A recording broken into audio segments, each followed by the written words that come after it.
Today I'm going to be talking about something slightly different than I normally do. So I normally specialize in the librarian world in Sanskrit manuscripts, and I thought that today I'm going to show you something that I worked on whilst doing my UCL degree in librarianship, which was work on historical bibliography. And I was really interested in how Sanskrit, which is my normal discipline, was represented in printed books in Europe in the 18th and 19th century before the kind of development of Orientalism in the UK, in Britain at that time.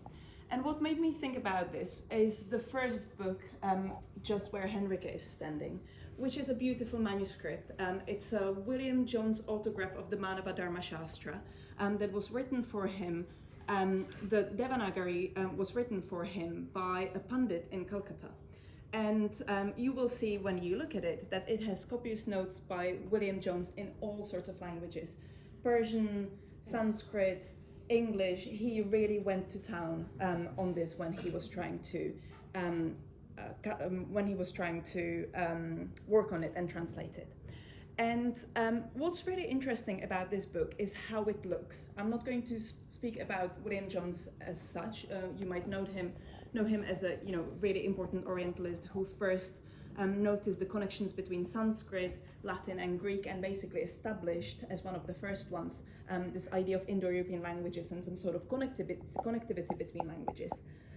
But I'm not really interested in that today. What I'm interested in is how he had his book done.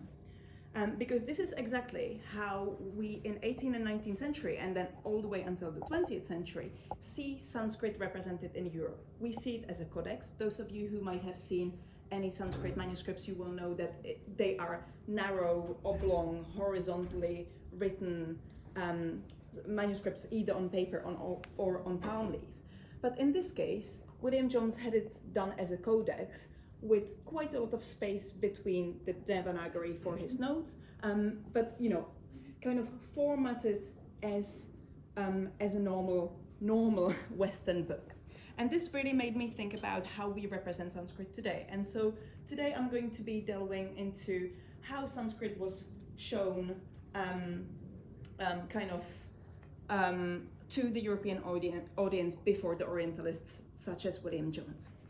The earliest we find Sanskrit printed, or Devanagari I should say, printed, is this stunning early printed book by Athanasius Kircher, who was a Jesuit polymath. And you will see that quite a lot of these, at least two of these books are written in fact by missionaries, by German-speaking missionaries. This one is by Athanasius Kircher. And it's kind of an encyclopedia of China. It's called China Illustrata, and it was one of the most influential books about China. But not only about China, but about the whole of Asia.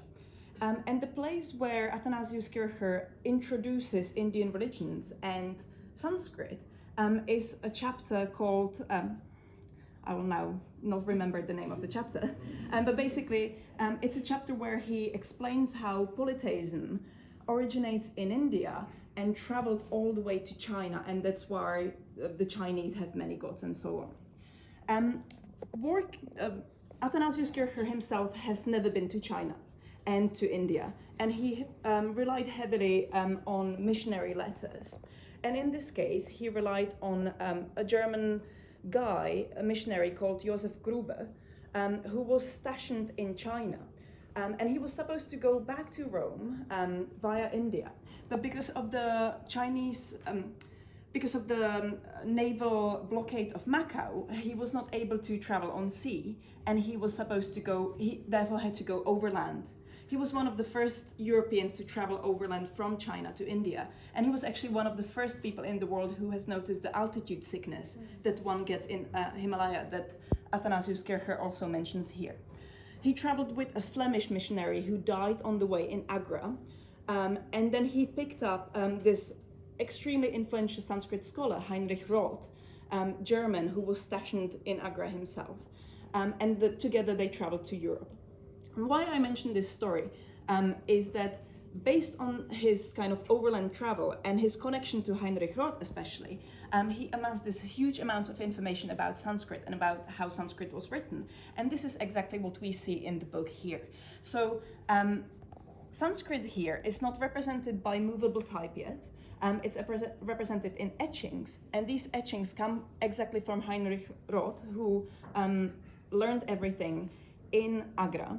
And you will see a beautiful plate which has kind of idiosyncratic version of how Devanagari look, possibly kind of getting into the scribal practices in Agra that he has learned that. And it also includes some etchings of how Indian gods looked like together with Devanagari. The Devanagari of their names is absolutely butchered. It just doesn't. The names just don't make any sense. You have to know, what you're looking at to understand that the name means actually what it's supposed to mean. So that's that. That's Athanasius Kircher.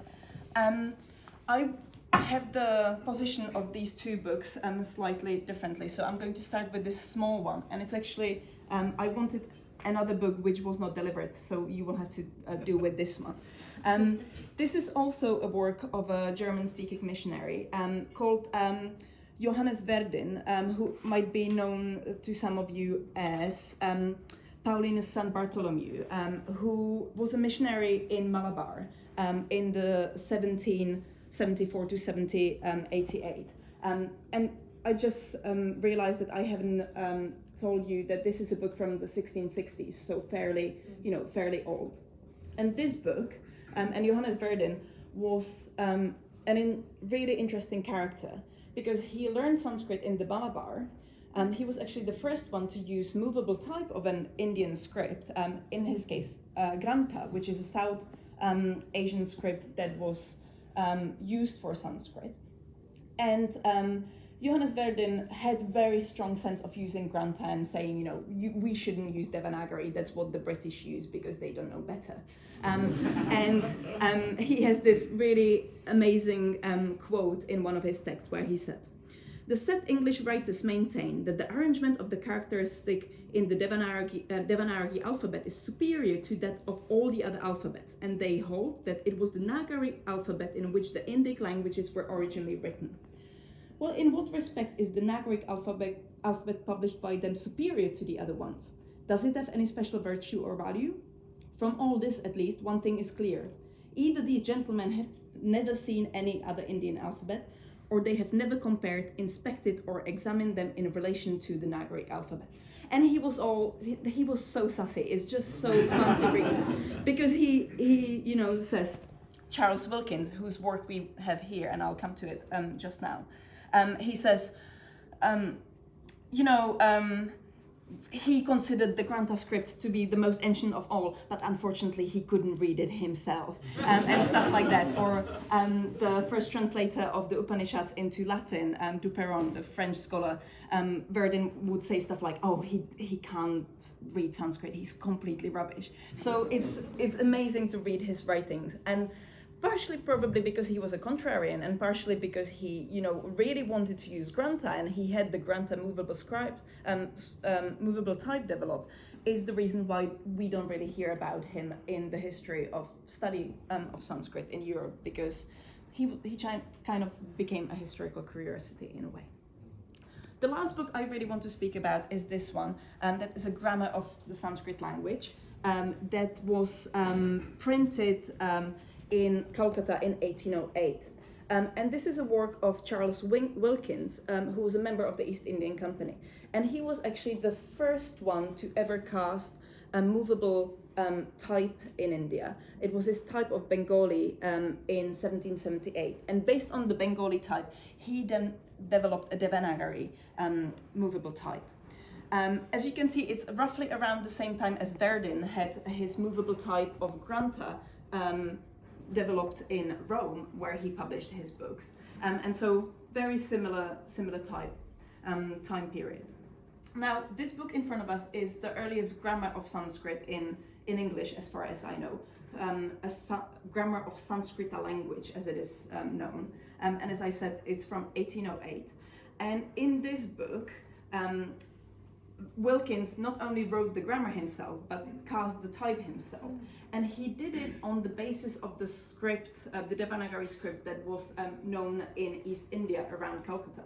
And so quite a lot of the idiosyncrasies that we see in the scribal practice in Bengal is very much part of Wilkins' type.